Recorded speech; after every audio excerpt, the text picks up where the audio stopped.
Wa in talaqtumuhunna min qabli an tamassuhunna wa qad faradtum. Wa in, dan jika talaqtumuhunna, kalian menjatuhkan talak, hunna, di atas orang-orang atau wanita-wanita kalian, istri-istri kalian, min qabli, min daripada qabli sebelum, an tamassuhunna, kalian menyentuhnya. Dalam tanda kutip itu kalimat majas ya, menyentuh di situ pencukai, tahu sendirilah pula. Waqad faradtum lahunna fariidhah. Waqad faradtum lahunna fariidhah. Padahal kalian sudah menentukan lahunna, bagi mereka, fariidhatan, mahar-mahar yang akan kalian bayarkan kepada mereka. Fanisfu ma faradtum, maka kalian keluarkan setengahnya, faradtum, dari mahar tersebut, illa ya'funa, kecuali kalian dimaafkan, au ya'fuwalladzi biyadihi 'uqdatun nikah, atau dimaafkan oleh dia yang di tangannya ada akad nikah. Hari Senin yang lalu kita udah bahas ayat di atasnya, bahwasanya di masa Rasulullah Sallallahu Alaihi Wasallam ada dua konteks yang terjadi dalam pernikahan. Ada orang, katakanlah para sahabat, mereka menikahi seorang wanita yang pertama dengan kecukupan mahar sesuai yang dijadikan sebagai mahar kepada si wanita. Umpama seorang gadis itu ditetapkan maharnya 20 mayang emas kalau bahasa kita, maka langsung dinikahkan, diberikan langsung semua maharnya. Yang kedua, mahar baru ada setengah, maka menikahkan si wanita dengan laki-laki yang baru sanggup memberi mahar setengah dari jumlah keseluruhan mahar, hukum pernikahan sah. Tapi untuk si laki-laki ingin pulang ke rumah si wanita dan mencampurinya, dalam bahasa kita bersetubuh, maka wajib dilunasi yang setengah tersisa. Kemudian konteks terjadi setelah menikah, baru bayar setengah, kan belum boleh dukhul kalau bahasa Arabnya, belum boleh jima atau belum boleh bersetubuh. Tiba-tiba si laki-laki berubah pikiran, dia membatalkan pernikahannya atau menjatuhkan talak kepada istrinya, maka yang setengah mahar sudah diberikan kepada istri itu diberikan sebagai mut'ah, hadiah. Itu ayat sebelumnya kan? Yang ingat, yang enggak itu bukan lagi jawab Ustaz gitu ya. Yang setengah lagi itu tidak wajib untuk diberi. Itu terjadi. Kemudian pada ayat yang kita baca tadi, setelah menikah diberikan mahar semua. Waktu pernikahan, aku nikahi engkau dengan mahar 20 mayang emas tunai, diberikan semua. Telah diberikan semua lengkap 20 mayang emas tunai, tapi belum berhubungan badan. Ingat, belum berhubungan badan. Kemudian si laki-laki hang pikiran, dia yang lain mungkin yang lebih beres, sehingga dia mentalak istrinya dalam keadaan si istri belum digauli. Maka mahar yang diberikan sepenuhnya, yang setengah itu wajib diserahkan ke istri, yang setengah lagi itu diambil balik. Atau si istri merelakan semua diberikan, boleh. Atau si suami yang merelakan semua aku serahkan ke istri, juga boleh. Emang ada Ustaz orang begitu nikah, setelah nikah dia nggak pulang dan nggak berhubungan badan? Kita jawab dengan hadis. Nomor hadis 5134. Anna Nabi sallallahu alaihi wasallam zawwajnaha, menikahi Sayyidatuna Fatimah pada usia 6 tahun. Dikumpuli Rasulullah pada usia 9 tahun. Nikahnya pada usia berapa tahun? 6. Itu hadis Sahih Bukhari. Ketik di Google atau ketik di translate hadis 5134 nomor hadisnya. Sahih Al-Bukhari nama kitabnya. Rasulullah sallallahu alaihi wasallam menikahi Sayyidatuna Aisyah pada usia 6 tahun. Tapi dikumpuli Rasulullah pada usia 9 tahun. Pertanyaannya, ada waiting list, daftar tunggu, iya kan? Dalam konteks begini, mungkin nggak berubah pikiran?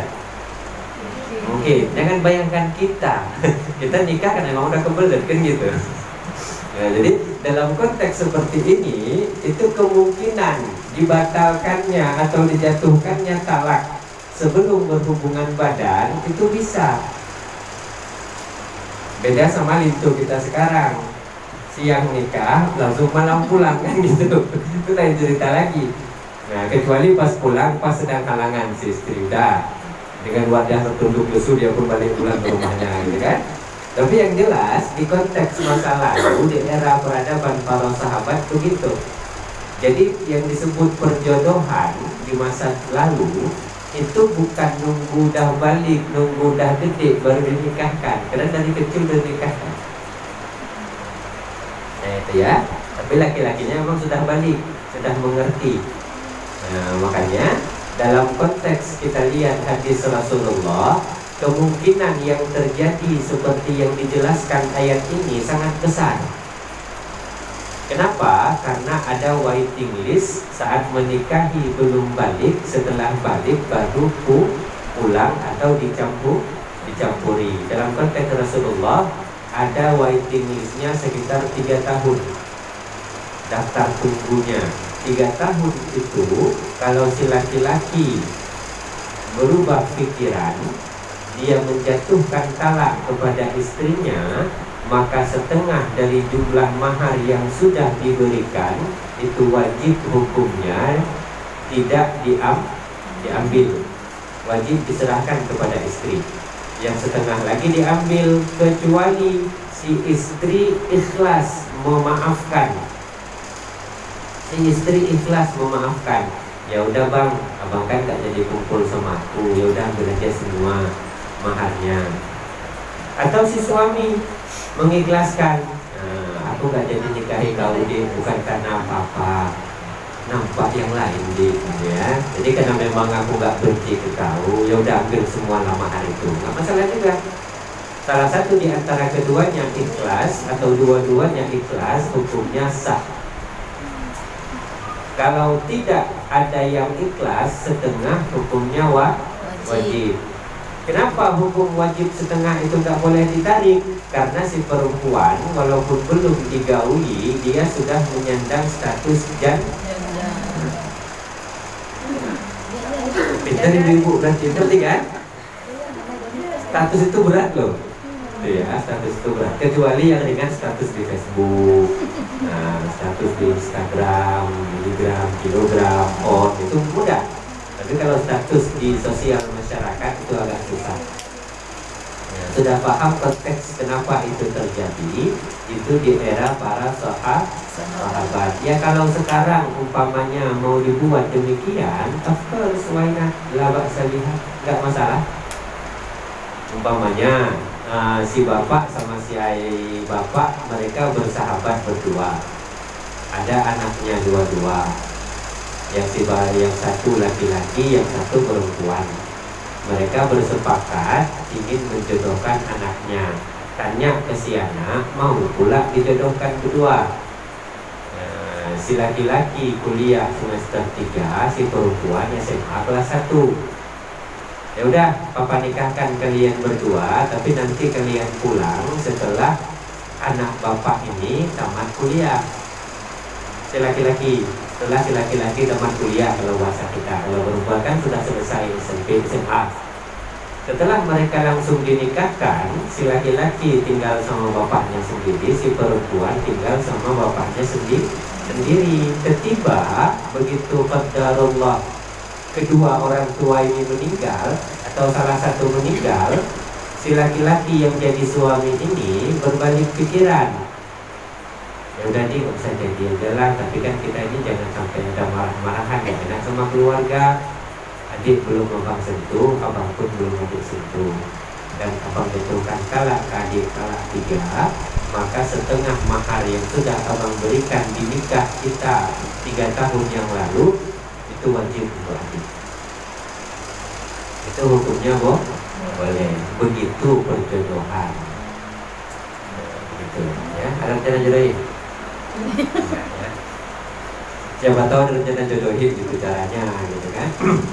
Sebelum dia memang punya batas target kita boleh pulang, kau boleh nikah sama anak. Tapi kalau belum ada kerja, kau nggak usah pulang dulu.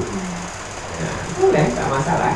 Lakukan kerja, pokoknya kerja selesai. Maka hukumnya boleh. Dan hukum memberikan mahar setengahnya dari jumlah keseluruhan itu memang jadi perdebatan para ulama. Ada yang mengatakan wajib, ada yang mengatakan sunnah. Syekh Muhammad Abdul Rahman As-Sa'di, beliau berpendapat bahwasanya itu wajib. Pakar tafsir abad ke-14 Abdul Rahman As-Sa'di, beliau berkata itu hukumnya wajib, dan Ustadz juga condong kepada yang wajib karena setengah, kecuali tidak jadi wajib kalau si istri mengikhlaskannya. Itu secara hukum. Nyambungkan dengan ayat yang kemarin 235. Sekarang 236. Nah, jadi cara bayanginnya apa mungkin bisa merujuk langsung ke hadis.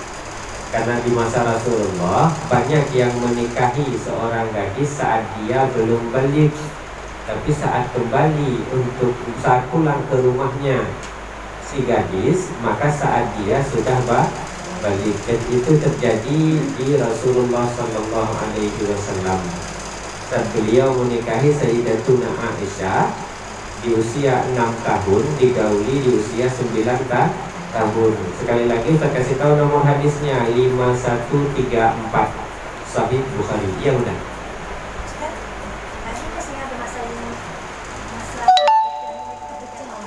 Ya. Apanya? Itulah nafkah kalau tidak diberikan, berarti belum.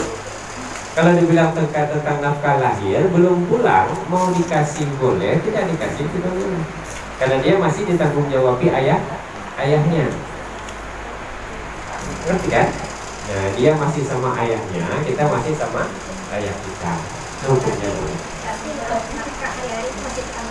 Masing-masing orang tua masing-masing.